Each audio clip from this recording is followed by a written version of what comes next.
Welcome to VTV prime.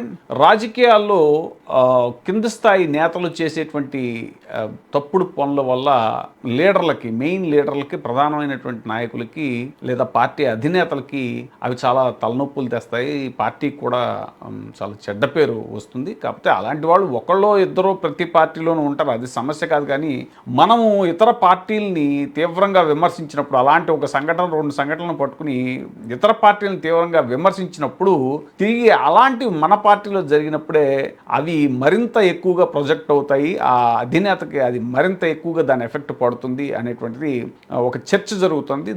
ముఖ్యంగా జనసేన మీద ఆ చర్చ జరుగుతుంది. ఏంటంటే జనసేన నాయకుడు ఇదివరకు వైసీపీలో చిన్నా చితక నాయకులు ఎవరో చేసినటువంటి ఒకటి రెండు పనులు ఎత్తి చూపించి అది డైరెక్ట్గా జగన్మోహన్ రెడ్డి గారికి కనెక్ట్ చేసి వీళ్ళు ఎలాగా వాళ్ళలాగా క్రిమినల్స్, అది ఇది నేరగాళ్ళు, అది ఇది అంటూ ఆయన చాలా ఎక్కువ మాట్లాడారు. ఇప్పుడు అలాంటి వారి సంఖ్య జనసేనలో ఎక్కువగా ఉంటుంది. దానివల్ల జనసేన మీద ఆ ఎఫెక్ట్ పడుతుంది. ఇది అధినేతకు కూడా మచ్చ తెచ్చేటువంటి విషయం అని అంటున్నారు. ముఖ్యంగా మధ్యన ఒక అమ్మాయిని లైంగిక వేధింపులకు గురి చేసిన కేసులో కిరణ్ రాయలు, తిరుపతి జనసేన నేత అయినటువంటి కిరణ్ రాయలు, అలాగే మైనరుగా ఉన్నప్పుడు తన దగ్గర అసిస్టెంట్గా పనిచేసే అమ్మాయి మీద లైంగిక వేధింపులు చేశాడని చెప్పి పోక్సో చట్టం కింద అరెస్ట్ అయినటువంటి జానీ మాస్టరు, తర్వాత ఒక మహిళా డాక్టర్ని వేధించినందుకు గాను దాంట్లో అరెస్ట్ అయినటువంటి నేత, ఒక సస్పెండ్ అయినటువంటి జనసేన నాయకుడు ఒకడు. ఇప్పుడు తాజాగా అయితే వినూత కోట, జనసేన కాళహస్తి ఇన్ఛార్జిగా ఉన్నటువంటి ఆవిడ, వాళ్ళు ఆ దంపతులు ఇద్దరు కలిసి ఒక అతన్ని